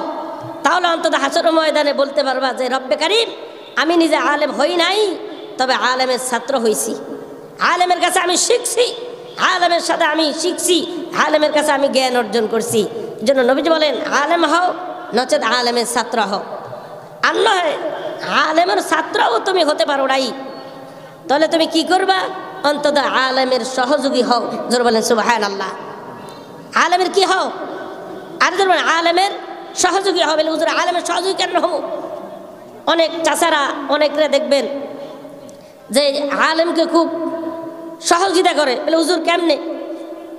হয়তো দেখা যায় বেচারা মনে মনে আফসোস করে, আরে আমি আলেম হতে পারি নাই, আমার ছেলেকেও আলেম বানাইতে পারি নাই, নাতি খন্তাকেও আলেম বানাইতে পারি নাই, অন্তত আলেমকে একটু সহযোগিতা করি। যারা আলেম অর্জন করতে আসে, যারা কোরআন হাদিসের পিছনে মেহনত করতেছে, অন্তত তাদেরকে টাকা দিয়ে হোক, পয়সা দিয়ে হোক, যেমনি হোক, যদি তাহাদেরকে সহযোগিতা করতে পারি, তাহলে নবীজি বলেন, অন্তত আলেম না হইলেও, আলেমের ছাত্র না হইলেও, অন্তত আলেমের সহযোগী হও, তাহলে কাল হাসর ময়দানে তুমি পার পাইবা। জোর বলেন সুবহানাল্লাহ। আর যদি আমার ভিতরে এটাও না থাকে, আলেমকে আমি সহযোগিতা করতে পারি না, আমার টাকা নাই, পয়সা নাই, অর্থ নাই, আলেমকে আমি কেমনে সহযোগিতা করবো? নবীজি বলেন, তোমার জন্য আরেকটা অপশন আছে, আরেকটা সুযোগ আছে। তুমি আলেম হতে পারো নাই, আলেমের ছাত্র হতে পারো নাই, আলেমের সহযোগী হতে পারো নাই, অন্তত আলেমকে অন্তরের থেকে ভালোবাসো। যদি তুমি অন্তরের থেকে আলেমকে ভালোবাসে থাকো, তাহলে হাসর ময়দানে এই উসিলাই হলো তোমাকে আল্লাহ নাজাতের হয়তো ব্যবস্থা করে দিতে পারে। তাহলে আলেমের দাম আছে কি নাই? আর যেমন আছে কি নাই? তাহলে সহযোগিতা যদি না করতে পারে, অন্তত আলেমকে ভালোবাসবো। কি করব? ভালোবাসবো না বাঁশ দিব? বলেন, আলেমকে ভালোবাসবো না বাঁশ দিব? খবরদার মুসলমান, আমি মনে মনে এতটুকু ভেবে নেব, আমি কোনো আলেম ওলামার সমালোচনা করব না। কোনো আলেমের যদি দোষ আমার চোখের ভিতরে পড়ে, আমার চোখের নজরে যদি কোনো আলেমের দোষ যদি দেখা যায়, আমি ওটা নিয়ে সমালোচনা করব না, ওটার পিছনে আমি পড়ব না। কারণ উনি হয়তো যে কোনো অন্যায় করেছে, উনি উনার হিসাবে অন্যায় করেছে, হতে পারে উনার অন্যায়টা আল্লাহর কাছে উনি চোখের পানি ছেড়ে ক্ষমা নিতে পারেন। আর আমি যদি আলেমের বিরোধিতা করি, আলেমের সমালোচনা করি, তাহলে এটা উনার কোনো লাভ হবে না, এটা আমার জন্য বিপদ হবে। আলেমের সমালোচনা করবে আরেক আলেম, আলেমের ভুল ধরবে আরেক আলেম। কি বলে কথাটা ঠিক না? আলেমের ভুল ধরবে কে? আলেমকে আদার ব্যাপারে জাহাজের খবর ল। কি বলে? হাতে দিনই শিক্ষা, এলেমের কোনো, তার ভিতরে কোনো কিছু নাই, নামাজ পড়ে না, কালাম পড়ে না, আবার আলেম ওলামার সমালোচনা করে, বক্তাদের সমালোচনা করে, হক্কানি পীর মাশায়েখদের সমালোচনা করে। কি বলে কথাটা কি না? তো সমালোচনা করে তাদের ক্ষতি হয় নাই, আপনি সমালোচনা করি যার সমালোচনা করছেন তার ফায়দা হয়েছে, আপনার ক্ষতি হয়েছে। কি বলে কথাটা কি না? তাহলে সমালোচনা যার করছি তার ফায়দা হয়েছে আর আপনার ক্ষতি হয়েছে। কি বলেন? ইমাম গাজালি রহমতুল্লাহ আলাইহি বলেন, যারা উলামায়ে কেরামের সমালোচনা করবে, হতে পারে আল্লাহ মাফ করুক, এরা হয়তো বেঈমান হইয়া দুনিয়া থেকে যাইতে পারে। জোরে বলেন নাউজুবিল্লাহ, আরো জোরে বলেন নাউজুবিল্লাহ। এই কারণে মুসলমান ভাইরা আমার, খবরদার, আলেমকে ভালোবাসবো, আলেমকে কখনো আমি ঘৃণা করব না। আলেমের কোনো অপরাধ যদি আমার সামনে আসে, আমি ওইটা অপরাধ মনে করবো না। হ্যাঁ, আমি আল্লাহর কাছে বলবো, আল্লাহ অমুক আলেমের মনে হয় অমুক দোষটা আমার চোখে আসছে, আল্লাহ অমুক আলেমকে সঠিক পথ দেখাও, তাকে ওই অন্যায় থেকে বিরত রাখো।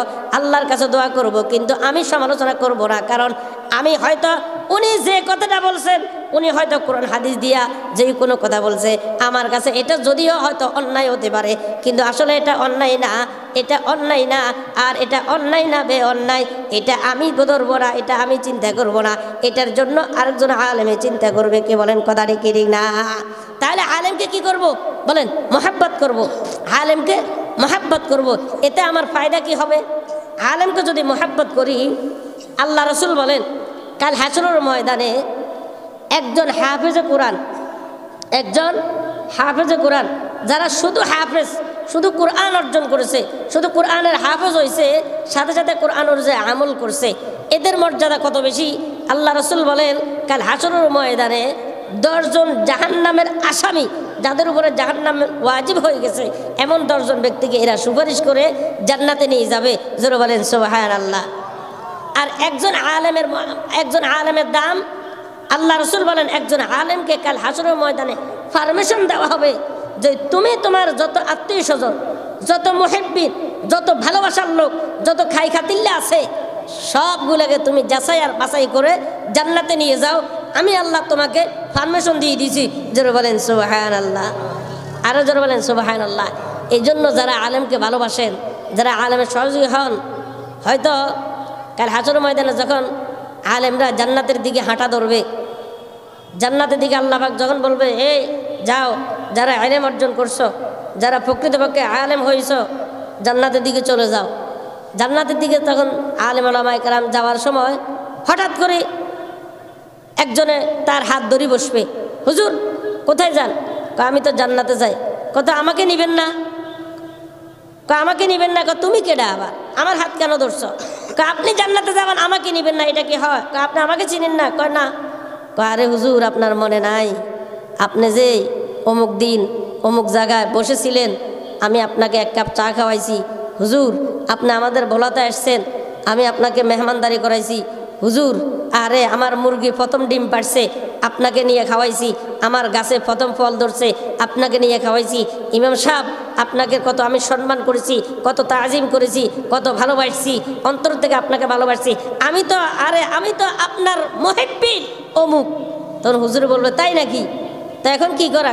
আমি তো জাহান্নামের আসামি হয়ে গেছি, আমার জন্য যদি একটু সুপারিশ করেন, আমার জন্য যদি একটু সুপারিশ করেন আল্লাহর দরবারে, তাহলে আমি এত নাজাত পাবো। তখন আল্লাহর কাছে সাথে সাথে ওই আলেম বলবে আল্লাহ এই ব্যক্তি ইলম শিখতে পারে নাই, ইলমের মর্যাদা বুঝেছে, ইলমের মর্তবাও বুঝেছে, আল্লাহ নিজে জ্ঞান অর্জন করে নাই, কিন্তু যারা জ্ঞান অর্জন করছে তাদেরকে ভালোবাসছে, আলেমকে ভালোবাসছে, আলেমকে মহব্বত করছে, আলেমের জন্য দোয়া করছে। আমি তার জন্য সুপারিশ করতে চাই, আমি তাকে সুপারিশ করে তোমার কাছে সুপারিশ করে জান্নাতে নিতে চাই। আল্লাহ বলবেন ঠিক আছে নিয়ে যাও। শুধু এই নয়, তোমার মন চায় তোমার সাথে যতজনের সম্পর্ক ছিল দুনিয়াতে সকলকে আমি অনুমতি দিলাম, বাছাই আর যাচাই করে সবগুলোকে তুমি জান্নাতে নিয়ে যাও। জোরে বলেন সুবহানাল্লাহ। এই কারণে অনেক সময় অনেকে মেহমানদারি করা বা চা খাওয়া অথবা গাড়িতে উঠলে ভাড়া দিয়ে দেয়, হুজুর অন্তত কাল হাসরের ময়দানে আমাদের দিকে একটু খেয়াল রাখিয়ে, আমাদের জন্য একটু সুপারিশ করিয়ে। তো বুঝে যায় সে আলেম হতে পারে না, তবে আলেমকে ভালোবাসছে। কি বলেন, কথাটি কি ঠিক না? আরো বলেন ঠিক কি ঠিক না? মুসলমান ভাইরা আমার, আমি আলেম হতে পারি নাই, আলেমকে সহযোগিতা করতে পারি নাই, আলেমের ছাত্র হতে পারি নাই, তবে আমার উচিত আলেমকে ভালোবাসা, আলেমকে ভালোবাসা। যদি আমি আলেমকে ভালোবাসি, এই আলেম আমার জন্য দুনিয়াতেও দোয়া করবে, আখেরাতেও আমার জন্য দোয়া করবে। জোরে বলেন সুবহানাল্লাহ। কি বলেন, কথাটি কি ঠিক না? তাহলে মুসলমান ভাইরা আমার, এই ইলমি দ্বীন অর্জন করার দরকার আছে কি নাই? আরো জানার দরকার আছে কি নাই? করতে পারেন যারা বয়স হয়ে গেছে তারা তো ইলমি দ্বীন অর্জন করতে পারে নাই, অন্তত যে আমার একটা ছেলে, আমার একটা মেয়ে আরে আলেম হতে পারে নাই, অন্তত আলেমের বাবা তো হতে পারবো। কি বলেন, পারবো না? নবীজি বলেন কাল হাসরের ময়দানে 4 শ্রেণীর মা বাবা বিনা হিসাবে অতি সহজে জান্নাতে প্রবেশ করবে। জোরে বলেন সুবহানাল্লাহ। বলেন কয় শ্রেণীর লোকের মা বাপ?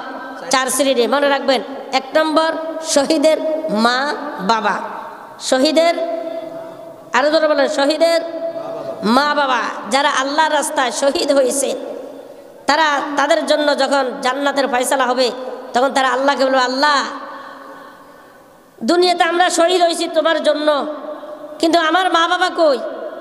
তখন বলা হবে তোমার মা বাবা তো জাহান্নামের আসামি। না আল্লাহ, আমরা জান্নাতে যাব মা বাবা ছাড়া এটা হতে পারে না, আমরা আমার মা বাবাকে নিয়েই জান্নাতে যাব। আল্লাহ বলবে ঠিক আছে নিয়ে যাও।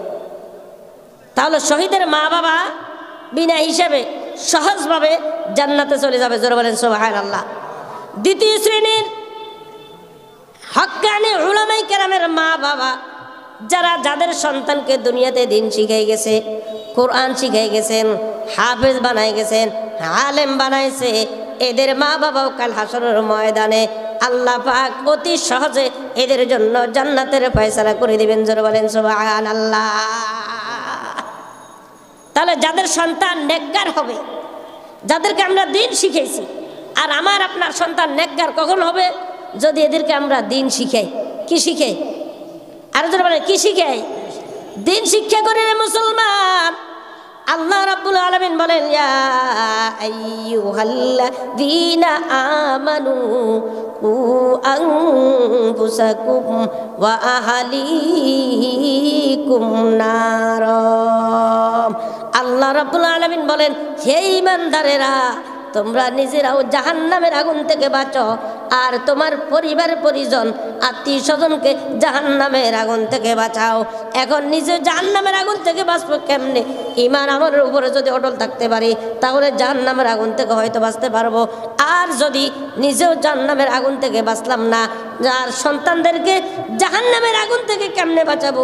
তাদেরকে যদি দিন শিখাইতে পারি, তাদেরকে যদি আলেম বানাইতে পারি, তাদেরকে যদি কোরআনের শিক্ষিত করতে পারি, তাহলে অন্তত হাসরের ময়দানে তারাও নাজাত পাবে, আমরাও নাজাত পাবো। জোরে বলেন সুবহানাল্লাহ। ও মুসলমান, তাহলে আল্লাহ বলেন তোমরা নিজেরাও জাহান্নামের আগুন থেকে বাঁচাও, পরিবার পরিজন তোমার সন্তানদেরকেও জাহান্নামের আগুন থেকে বাঁচাও। এখন আমি যদি তাদেরকে দিন না শিখাই, দুনিয়াবি শিক্ষা শিক্ষিত করি, তাহলে তারা কি জাহান্নামের আগুন থেকে বাঁচতে পারবে? না। তারা যদি কাল হাসরের ময়দানে জাহান্নামের আসামি হয়ে যায়, আর তাদেরকে যখন ফেরেশতারা টেনে টেনে জাহান্নামের দিকে নিয়ে যাবে, তারা ফেরেশতাদেরকে বলবে, ও ফেরেশতা, আমাদেরকে এভাবে টেনে হিঁচড়ে কোথায় নিচ্ছেন? আমাদের হাতে হ্যান্ডকাফ পরায়া কোথায় নিয়ে যাচ্ছেন? কয় তোমাদেরকে জাহান্নামে নিয়ে যাইতেছি কেন? কয় তোমরা দুনিয়াতে ঠিকমতো দিন শিখো নাই, দিন না শিখার কারণে তোমরা নামাজ কালাম ঠিকমতো পড়ো নাই, কোরআন শিখো নাই, রোজা রাখো নাই, হজ করো নাই, যাকাত আদায় করো নাই, এই জন্যে তোমাদেরকে জাহান্নামে নিয়ে যাচ্ছি। তারা সাথে সাথে ওই সন্তানেরা বলবে, ও ফেরেশতারা, আমরা দিন কি জিনিস আমরা তো জানি না, কোরআন কি জিনিস আমরা তো জানতাম না। আমার মা বাবা ছোটবেলার থেকে যখন আমরা দুনিয়াতে ভূমিষ্ঠ হয়েছি, আমাদেরকে তো মাদ্রাসায় পড়ায় নাই, দিন শিখাই নাই, আমাদেরকে কেজিতে পড়াইছে, আর কেজিতে পড়ে বেজি হয়েছি, এই কেজিতে পড়ে বেজি হয়েছি। বেজি হওয়ার কারণে, দিন না শিখার কারণে আমরা তো জানি না কোরআন কি, নামাজ কি, ইলম কি, এগুলা তো জানি না, কারণ আমার মা বাবা তো আমাদেরকে শিখায় নাই। আমার মা বাবা আমাদেরকে দুনিয়াতে স্কুলে পড়াইছে, ইঞ্জিনিয়ার বানাইছে, মাস্টার বানাইছে, দুনিয়ার শিক্ষায় শিক্ষিত বানাইছে, চাকরির জন্য, বাকরির জন্য, ব্যবসার জন্য, দুনিয়াতে সুখ শান্তির জন্য। আজকে আমাদেরকে কেন অপরাধী বানাইছেন? কেন তাদের কারণে আমরা অপরাধী হয়ে গেলাম? ও ফেরেশতারা, আমার মা বাবাকে ধরো, আমার মা বাবাকে আগে জাহান্নামে নিয়ে যাও। আমার এই মা বাবার কারণে আমরাও আসামি হয়ে গেলাম। যদি আমার মা বাবা আমাদেরকে দিন শিখাইতো, মাদ্রাসায় পড়াইতো, কোরআন পড়াইতো, হাফেজ বানাইতো, আলেম বানাইতো, তাহলে আর আজকে এই বিপদ আমরা পড়তাম না। জোরে বলেন কথা ঠিক না? বলবো যে ফেরেশতাদেরকে, ফেরেশতা, হ্যাঁ আমাদেরকে রাখো, আগে আমার মা বাবাকে জাহান্নামে নিয়ে যাও। কোথা নিয়ে যাও? আর জোরে বলেন না। আরে চিন্তা করছেন নি, এ মা বাবা কত কষ্ট করে সন্তানকে মানুষ করছে, কোটি কোটি টাকা ব্যয় করে ইঞ্জিনিয়ার বানাইছে, প্রফেসর বানাইছে, ডাক্তার বানাইছে, কত কষ্ট এর পিছনে করছে। মা সকালবেলা পরীক্ষার সময় হয়তো দেখা যায় রাতকে ঘুমাইতো না, বাবাও ঘুমাইতো না, এই সন্তানের পিছনে মেহনত করতো। পরীক্ষার সময় রাত 12টা-1টা বাজে পড়ছে, ফজর নামাজও পড়ে নাই, এশার নামাজ তো নাই, না নামাজ কালাম পড়তে গেলে পরীক্ষার ব্যাঘাত ঘটবে, ফলাফল পরীক্ষার ভিতরে ঠিকমতো পাস করবে না, পরীক্ষার ভরার ভিতরে ব্যাঘাত ঘটবে। আহারে কত এত কষ্ট করছে সন্তানের জন্য, আর এই সন্তান উল্টা মা বাবার বিরুদ্ধে মামলা দিয়া তাদেরকে জাহান্নামে পাঠাইছে। এবার বলেন লস হয়েছে না লাভ হয়েছে? আরো জোরে বলেন। এই জন্য মুসলমান ভাইরা আবার ছোটবেলা থাকতে আমরা আমাদের ছোট ফোলাফাইনদেরকে, বাচ্চাদেরকে, আত্মীয়স্বজনদেরকে সর্বপ্রথম কি শিখাবো বলেন? আরো জোরে বলেন। কোরআন শিখাবো, দিন শিখাবো। সর্বপ্রথম যদি তার ভিতরে দিন শিখান, কোরআন শিখান, শুরু অবস্থায় যদি সে দিন শিখে, তাহলে দিনের প্রতি তার একটা মায়া থাকবে, ইসলামের প্রতি একটা মায়া থাকবে। কারণ আমরা পড়াই আলিফে আল্লাহ, আল্লাহ অর্থ আল্লাহ, আল্লাহ আল্লাহ জিকির করো, দিন শরীয়ত কায়েম করো। আমরা পড়াই শরতে অজু, অজু করে নামাজ পড়ো, নামাজ শেষে দোয়া করো। আমরা পড়াই এতে আল্লাহ, আল্লাহ অর্থ আল্লাহ, আল্লাহ আল্লাহ জিকির করো, দিন শরীয়ত কায়েম করো। কি বলেন কথা ঠিক না? আর স্কুলে পড়ানো হয়, স্কুলের বইগুলোতে পড়ানো হয় শরতে অজাগর। এই জন্য হাতে ওই শরতে অজাগর পড়ে অজাগর সাপের মতো হয়। কি বলেন কথা ঠিক না? এই জন্য আল্লাহ যে বলেছেন ইন্নামা আমওয়ালুকুম ওয়া আওলাদুকুম ফিতনা, নিশ্চয় তোমাদের সন্তান তোমাদের জন্য ফিতনা হবে, তোমাদের জন্য কাল সাপ হয়ে দাঁড়াবে। আল্লাহর এই কথাটা বাস্তব না অবাস্তব? আরো জোরে বলেন বাস্তব না অবাস্তব? ও মুসলমান, সন্তান আমাদের জন্য পরীক্ষা কেমনে, সন্তান আমাদের জন্য কাল হয় কেমনে, যদি আমরা তাদেরকে দিন না শিখাই। কত মা বাবার বলেন সুবহানাল্লাহ। 3 নম্বর আসর, ওই সন্তানের মা বাবা, যে সন্তান দুনিয়াতে আসার পরে নাবালক সাবালক হওয়ার আগে ছোটবেলায় মারা গেছে, ছোটবেলায় মারা গেছে, অর্থাৎ 6-7 বছর হোক, 5-6 বছর হোক, 12 বছর, অর্থাৎ সাবালক প্রাপ্ত বয়স হওয়ার আগে আগে যদি কোনো সন্তান মারা যায়, ওই সন্তানও কাল হাসরের ময়দানে মা বাবাকে সুপারিশ করে জান্নাতে নিয়ে যাবে। তারাও মা বাবা ছাড়া জান্নাতে যাবে না, তাদের মা বাবাও অতি সহজে জান্নাতে চলে যাবে। জোরে বলেন সুবহানাল্লাহ। আরো জোরে বলেন সুবহানাল্লাহ। তবে হ্যাঁ, এটার উপরে একটু ধৈর্য ধরতে হবে। কি করতে হবে? ধৈর্য, এটার উপরে ধৈর্য ধরতে হবে। ওই যে বসুন্ধরা, অনেকে হয়তো ছিলেন, বসুন্ধরার মুফতি ফকিল মিল্লত মুফতি আব্দুর রহমান সাহেব মরহুম, আল্লাহ পাক ওনার কবরকে জান্নাতের বাগান বানায় দেখ। সকলে বলেন আমিন। ওই হুজুরে কথা শুনছি যে হুজুর নাকি দোয়া করতেন যে আল্লাহ একটা সন্তান অন্তত প্রাপ্ত হওয়ার আগে আগে, প্রাপ্ত বয়স হওয়ার আগে আগে তুমি দুনিয়া থেকে নিয়ে যাও। জোরে বলেন সুবহানাল্লাহ। তাহলে উনি দোয়া করতেন যে ছোটবেলায় যেন আমার একটা মেয়ে হোক, একটা ছেলে হোক, দুনিয়ার থেকে আল্লাহ তুমি নিয়ে যাইও, তাহলে অন্তত এ উসিলায় আমি জান্নাতে যাইতে পারবো। কি বলেন কথা রেখি না? তবে হ্যাঁ, ছোটবেলা ছোট পোলাবেন যদি মারা যায়, এখন মা বাবা, মা যদি কানতে কানতে পুরা গ্রাম গরম করে ফেলায়, বাবা যদি কানতে কানতে পুরা গ্রাম গরম করে ফেলায়, তাহলে শেষ। তাহলে কি শেষ?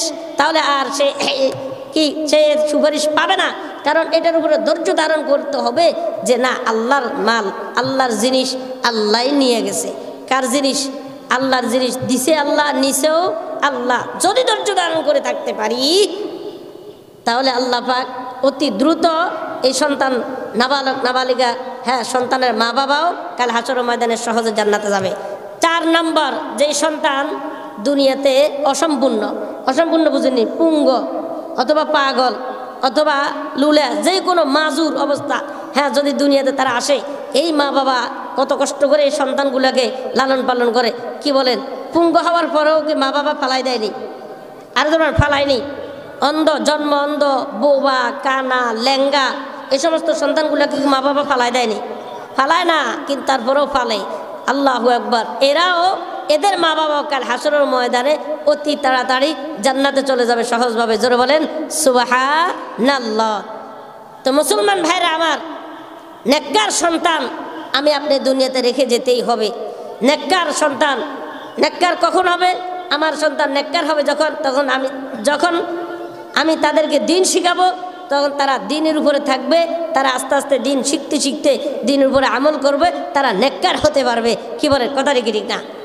এই জন্য আজকে থেকে নিয়ত করি যে আমার যে সমস্ত সন্তানরা আছে স্কুলে পড়ান, আগেও বলছি এতে আমাদের কোনো আপত্তি নাই, তবে শুরুতেই ইবতেদায়ী যে শিক্ষাটা ওটা অন্তত মাদ্রাসায় পড়ান। এরপরে মাদ্রাসা আপনি 3 বছর 4 বছর পড়াইয়া, হেফজখানায় পড়াইয়া আপনি তাদেরকে নিয়ে যান, দুনিয়াবী শিক্ষা শিক্ষিত করেন, এতে আমাদের কোনো আপত্তি নাই। আমাদের আপত্তি একটাই থাকবে, শুরু অবস্থা তাদেরকে কি শিখাইতে হবে বলেন? আরো বলেন, শুরু অবস্থা তাদেরকে দিন শিখাতে হবে, কোরআন শিখাতে হবে। মুসলমান কি বলেন? কথাটি কি ঠিক না? কোরআন যদি না শিখান তাহলে আপনি আল্লাহর কাছে কি জবাব দিবেন? একজন হাফেজে কোরআনকে আপনি যদি রেখে যাইতে পারেন, এই হাফেজে কোরআন প্রত্যেক দিন আপনার কবরে আপনি চলে যাবেন, এই হাফেজে কোরআন এই আলেম প্রত্যেক দিন আপনার কবরের সামনে যাইয়া চোখের পানি ছাড়বেন আর আল্লাহকে বলবে, আল্লাহ আমার এই মা বাবা আমার জন্য কত কষ্ট করেছে, আমার জন্য কত কষ্ট করেছে, কত শ্রম দিয়েছে। আয় আল্লাহ, আমার এই মা টাকা ছিল না, পয়সা ছিল না, বাড়িতে কিছু মুরগি ছিল, মুরগির ডিম বিক্রি করে করে আমার পড়ার খরচ দিছে।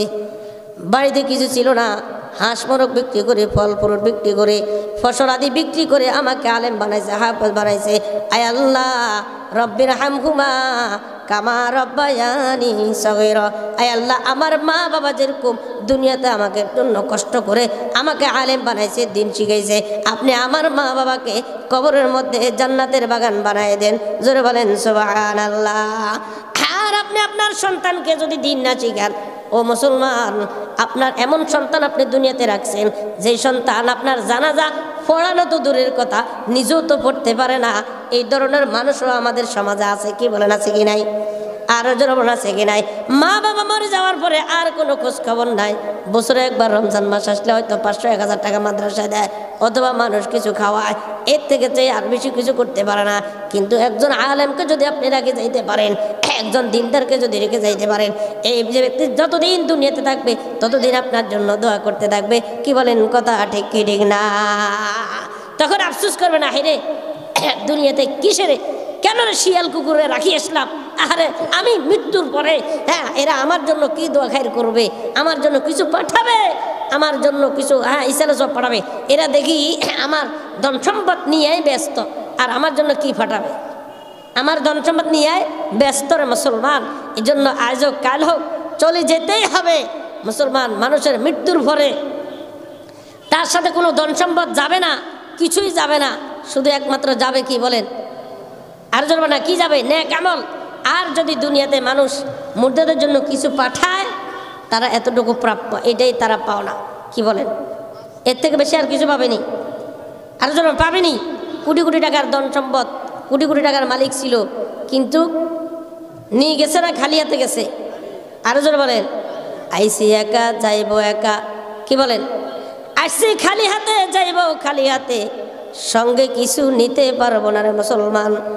কেউ কিছুর সাথে কেউ কিছু নিতে পারবে না। যতই বড় রাজনীতিবিদ হোক না কেন, যতই বড় সম্পদের মালিক হোক না কেন, সবাই একই অবস্থা যায়। রাজা যে অবস্থা, প্রজার ওই অবস্থা, ধনীর যে অবস্থা, গরিবের এই অবস্থা। কি বলেন? কথা ঠিক কি ঠিক না? তাহলে আসছি খালি হাতে, যাইতে হবে খালি হাতে, সঙ্গে কিছু যাবে না। ও মুসলমান ভাইরা আমার, সঙ্গে কি যাবে? শুধু একটাই, সেটা হলো আমার আপনার নেক আমল। এই দুনিয়াতে আসলে কেউ আমার আপনার আপন না, কসম খোদার, কেউ আমার আপনার আপন না। আমার আপনার আপন হলো একমাত্র আমার আল্লাহ, আমার আপনার আপন হলো একমাত্র আমার কুরআন। কি বলেন? কথাটি কি ঠিক না? আমার আপনার আপন হলো একমাত্র আলেম, একমাত্র হাফেজে কোরআন, তারা আমার আপনার আপন হবে। দুনিয়াতেও আমার আপনার আপন, পরকালও আমার আপনার আপন হবে। কি বলেন? কথাটি কি ঠিক না? আরো ধরবেন, কথাটি কি ঠিক না? তাহলে এই দুনিয়াতে কেউ আপন না, সবই হলো পর, স্বার্থপর, সবই হলো স্বার্থ। পৃথিবীতে এমন কোনো লোক নাই যার ভিতরে কোনো স্বার্থ নাই, একটু না একটু স্বার্থ আছেই। এই জন্য মুসলমান ভাইরা আমার, তাহলে আমি আপনি চলে যাব অন্ধকার কবরে, যেতে হবে কি নিয়ে যাব? খালি হাতে যাইতে হবে। যদি কেউ আমার জন্য কিছু পাঠায় তাহলে ওটা নিয়ে যাব, আর আমার ইমান আমল যদি করে থাকি ইমান আমল নিয়ে যাব। আর যদি আমি যাওয়ার পরে একজন আমার জন্য সূরা ফাতিহা পড়ছে, আমার সন্তান ফাইললেই না সূরা ফাতিহা পড়বে। হুজুরদেরকে দিয়ে খতম পড়ায়, মানুষদেরকে দিয়ে দোয়া পড়ায়, খতম করায়, কিন্তু নিজে এক সূরা ফাতিহা পড়তে পারে না। এর থেকে দুঃখজনক আর কি হতে পারে? কি বলেন? এর থেকে দুঃখজনক আর কি হতে পারে? এই জন্য মাহতারাম হাজিরিন, আল্লাহ পাক আমাদের চেষ্টা করব যে আমরা আমাদের সন্তানগুলোকে কোথায় কি শিখাবো বলেন? আরো জন বলেন, কি শিখাবো? সর্বপ্রথম কোরআন শিখাবো। আর এই কোরআন কোথায় শিক্ষা দেওয়া হয়? ইলমে দ্বীন কোথায় শিক্ষা দেওয়া হয় বলেন? মাদ্রাসায়, কলেজ, ইউনিভার্সিটি, সেটা শয়তানের ঘাঁটি। কলেজ, ইউনিভার্সিটি, সেটা শয়তানের ঘাঁটি। প্রেম শিখায় আর নারী দর্শন, পড়ালেখায় লাল বাতি, কলেজ ইউনিভার্সিটি সেটা শয়তানের ঘাটি, কলেজ ইউনিভার্সিটি সেটা শয়তানের ঘাটি। কি বলেন, কথা ঠিক না? অনেকে হয়তো রাগ করবে না, রাগ করবেন না, রাগ করবেন না রে মুসলমান। পরিবেশ, এই লাইনে পড়লে এক পরিবেশ, ওই লাইনে পড়লে এক পরিবেশ। আগে বলছি, ধর্মীয় জ্ঞান যদি আমার আপনার যদি অর্জন না করতে পারি, তাহলে এই শিক্ষার আমার কোনো মূল্য আসবে না। আমার দুনিয়াবী শিক্ষার সাথে সাথে দিনই শিক্ষা অবশ্যই থাকতে হবে। তো দিন কোথায় শিখানো হয় বলেন? মাদ্রাসায়। তাহলে এই মাদ্রাসা আলহামদুলিল্লাহ আপনাদের এখানে প্রতিষ্ঠিত হয়েছে। আরেকটা সুখবর পাইলাম, সুসংবাদ পাইলাম এখানে আসার পরে, যে এখানে অনেক হুজুররা বলছে যে এখানে নাকি পোলাপাইন যারা থাকে তারা নাকি জাগিরে থাকে, তাদেরকে নাকি আপনারা এক একজনে খাওয়ার ব্যবস্থা করেন। এই কথা শুনে আমি আসলে অনেক খুশি হয়েছি, অন্তর থেকে তাদের জন্য দোয়া করছি। বলছি যে আল্লাহ রসুল বলছে 4 শ্রেণীর অন্তর্ভুক্ত হও, হয়তো আলেম হও, ন আলেমের ছাত্র হও, ন আলেমের সহযোগী হও। তা আমরা তো দেখলাম এই এলাকার লোকজন আলেমের সহযোগী। আমার এই ভাত খাইয়া, আমার এই খাবার খাইয়া তার যে একটু শক্তি হয়েছে, শক্তি দিয়ে সে দিন অর্জন করছে, একটা মাসালা শিখছে, একটা কোরআনের আয়াত শিখছে, একটা হাদিস শিখছে, একটা দিন শিখলো। এইটার সওয়াব আল্লাহ পাক মরণ পর্যন্ত আমাকে দিতে থাকবেন। জোরে বলেন সুবহানাল্লাহ। তাহলে অত্যন্ত খুশি হয়েছি যে এখানে জাগির অনেকে আলহামদুলিল্লাহ পোলাপান্ডে খাওয়া। কোরআন আমি মনে করতে হবে আমি কোরআনের খেদমতে আছি, আমি কোরআন আলেম ওলামার সহযোগে আছি, আমি মাদ্রাসার সহযোগে আছি। তারপরেও আলহামদুলিল্লাহ শুনছি নাকি ওনারা বোর্ডিং চালু করবেন। বোর্ডিং চালু করলেও আমরা সর্বক্ষণিক মাদ্রাসার দিকে লক্ষ্য রাখবো। কি বলেন, রাখবো না? আর রাখবো না? খবরদার, মাদ্রাসার প্রতি যদি আমার বিন্দু পরিমাণ ঘৃণা আসে তাহলে মনে করতে হবে আমি শেষ। শয়তান আমার অন্তরে হয়তো ঘৃণা তৈরি করবে যে হেই এই মাদ্রাসার হাইয়ানি বাঞ্জানি, এই মাদ্রাসার জন্য তুমি সহযোগিতা করিও না, এই মাদ্রাসার জন্য কিছু দিও না। কারণ শয়তান তো চাবে একজনকে মাদ্রাসা থেকে ফিরিয়ে রাখার লাই, তবে আলেমকে মাদ্রাসা থেকে কি করার লাই? ফিরিয়ে রাখার লাই। কি বলেন, কথা ঠিক না? আর ঠিক ঠিক না? এই জন্য মাহতারাম হাজরিন, আমরা এই মাদ্রাসার দিকে সর্বক্ষণিক লক্ষ্য রাখবো, সহযোগিতা করব, অর্থ দিয়া, শ্রম দিয়া, বুদ্ধি দিয়া, দোয়ার মাধ্যমে, যে যেভাবে হোক অন্তত মাদ্রাসার জন্য সহযোগিতা করতে রাজি আছি না? আছি তো? তো ইনশাল্লাহ কোরআনের খেদমতের জন্য আমরা দোয়াও করব, আল্লাহ যেন এই মাদ্রাসাটাকে দাওরায় হাদিস পর্যন্ত কবুল করে। সকলে বলেন আমিন। আরও যেন বলেন আমিন। আমি মুসাফির হিসাবে দোয়া করে যাই, আল্লাহ যেন এই অত্র এলাকার সকল মা বোন সহ সকল পুরুষদেরকে আল্লাহ দ্বীনের জন্য কবুল করে নেয়। সকলে বলেন আমিন। মৃত্যু পর্যন্ত মাদ্রাসার সাথে জড়িত থাকার, সম্পর্ক থাকার তৌফিক দান করুক। সকলে বলেন আমিন। তো একটু আপনাদেরকে একটু বিরক্ত করব, এই মাদ্রাসা মাহফিল যে